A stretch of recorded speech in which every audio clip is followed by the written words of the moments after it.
Hello friends, and welcome to today's video where we're going to talk about IU's Love Poem album, and I have logic.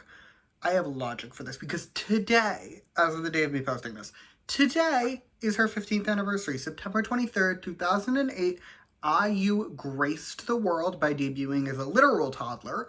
So now, 15 years later, when she's like 30, she's somehow been here for 15 years. But yeah, it's her anniversary. So I decided I got out my copy of Love Poem. This is Love Poem.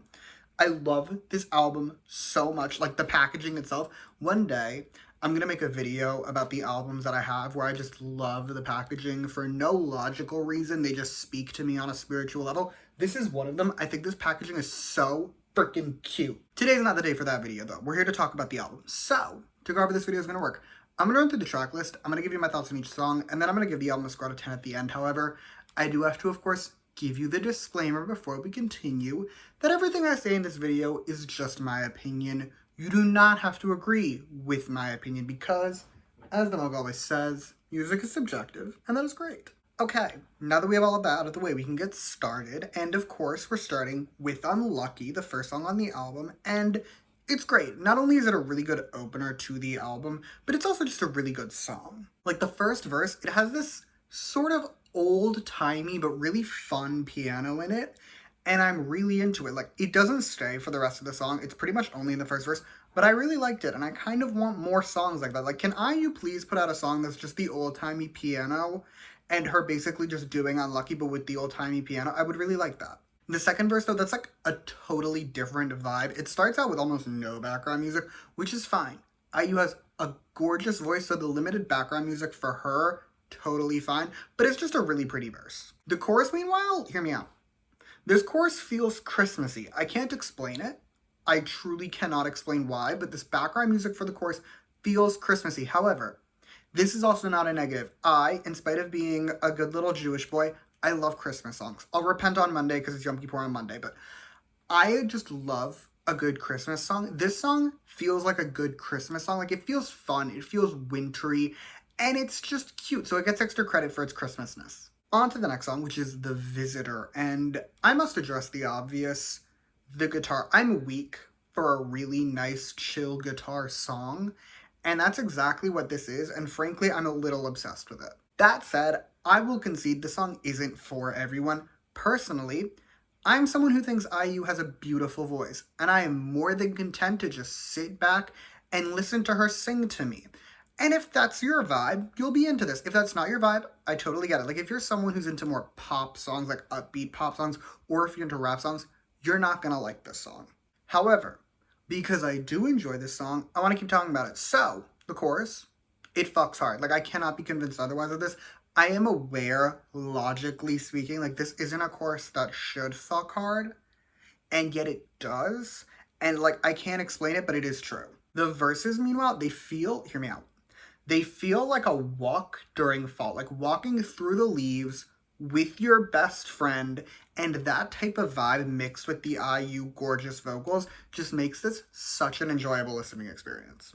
Okay, we've officially reached the title track, Blooming, and it is excellent. Like, this isn't my favorite IU title. However, I also don't think IU has a bad title to her name, and this is definitely one of the good ones. Let's get into the song, though. The verses, they're great. The first one is an icon, let's be realistic. Like, we've all heard this first verse probably a million times at this point, and I'm still not sick of it, so that's a power move. And the second verse is just excellent. As for the pre-chorus, I really like it. I think it's fun, I think it's cute, and it flows really well into the chorus. And the chorus, I'm sorry, if you don't enjoy this chorus, I frankly do not trust your taste, because this chorus has everything you could want. It hits hard enough to be pop perfection. The background music is giving a rocker queen, and the vocals are beautiful. Like, this chorus has everything you could want, and I don't know what more you could want from it. It also earns extra love for the final chorus, that opening with the guitar.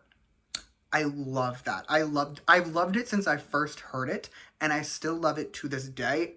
It hits so hard.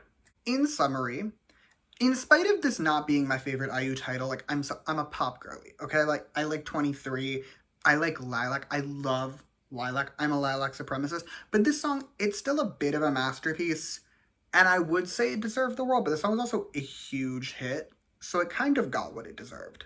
Anyway, next up we have Above the Time, and according to the internet, this is a sequel to 2011's You and I. Now, I can get it, like, I can get it if you tell me that, but just listening to the song, I wouldn't jump to that conclusion. I frankly think it's more of a music video thing. However, that doesn't mean the song isn't absolutely gorgeous. This is another one of those songs where if you're into the more upbeat pop songs, or God forbid the rap ones, you're not gonna like this. But if you're into like the ballads, you will be gasping and quaking from this song. Ignoring the well-known fact that IU has a gorgeous voice, this song builds beautifully. It starts with just pretty limited background music, and then more comes in, and then more comes in, and they just combine perfectly. And then it suddenly shifts, and then suddenly you have a folk interlude, but it works, right? Like, that sounds weird. I tell you there's suddenly a folk interlude, and you're like, what are you talking about? But it works, like, it works. And then the bridge comes in, right? And the bridge is what plays when you enter heaven. I cannot be convinced otherwise. This bridge is what plays when you enter heaven. It sounds angelic. It is so pretty. And to think, I haven't even mentioned the chorus. I love this chorus. This chorus, to me, feels like the climax of a film, specifically the last chorus. Like, that feels like the climax to an adventure film. Like, as the main character, not even the climax, it feels like the ending. Because it's as the main characters are walking off, like, over a hill, following their trek, and they're walking off into the sunset. That's what I see in this song, and it's so good.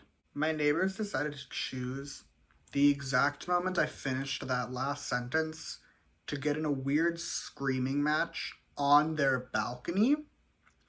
So, I don't know if you can tell, because, like, the lighting, I feel like, is a little different, because it's been, like, 10 minutes while they scream. Do not ask me why my neighbors chose to scream on their balcony, where, like, everyone can very easily hear you, but they did. Decisions were made, but we're back now, and we're gonna keep talking about IU. So, we have now reached the penultimate song on this album, which is Lullaby, which is our first full ballad on this album.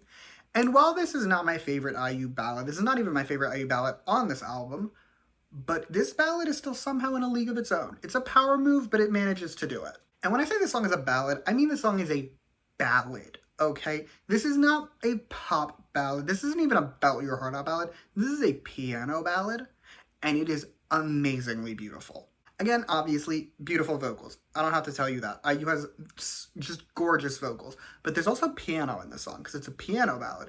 And the piano is stunning. Like, I love a good piano. I blame one of my best friends who played piano and has since we were like 8. But I love her, and I blame her for my love of piano. But either way, I love a good piano. That said, this song is depressing as hell. At least it is to me. Like, I don't know if you've read the lyrics, but I'll just say there's a variety of interpretations you can draw, and mine happens to be really, really depressing. Like, the first time I read this, I was like, I see. So we're not good. Like, this is a song that I just want to put on, curl up in a ball, and cry to. Like, I'm not joking. I want to literally curl up in a ball under a blanket, get a box of tissues, and just bawl my fucking eyes out when I listen to the song. But I mean that in a, like, that is a compliment, okay? Like, I want to cry in a, not in a positive way, but it's in a, I hope that made sense. I can't explain it, but it's a compliment when I tell you I want to literally sob until I can't breathe when the song comes on. On that lovely note, we've reached the final song, and last but not least, we have the literal title track and the pre-release Love Poem, and this is another ballad, and I think it is one of the prettiest ballads I've ever heard. Like, this song is literally just, it is so gorgeous. It's also similar but different to Lullaby in the core way that it also makes me want to cry, but while Lullaby is a depression cry, this is a more like, I will be okay cry.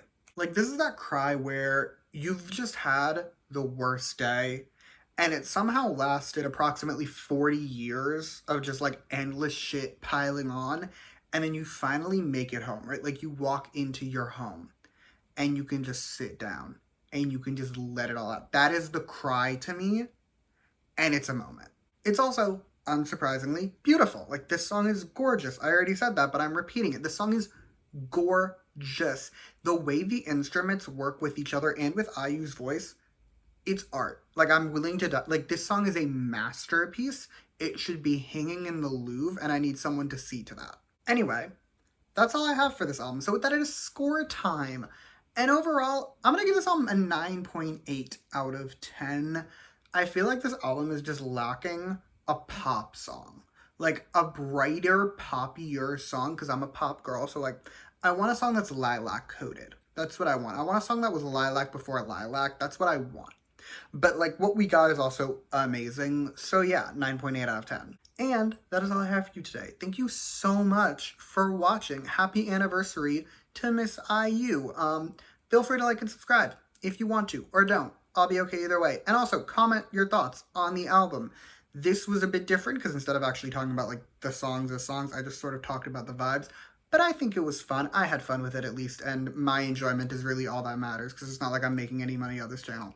But also, in the description, I'll put any other IU reviews I have. I'm pretty sure I've only done Lilac, but hypothetically in the future, maybe I'll be doing more, so there might be more down there, but you can check that out if you so choose. And yeah, thank you again for watching. Bye!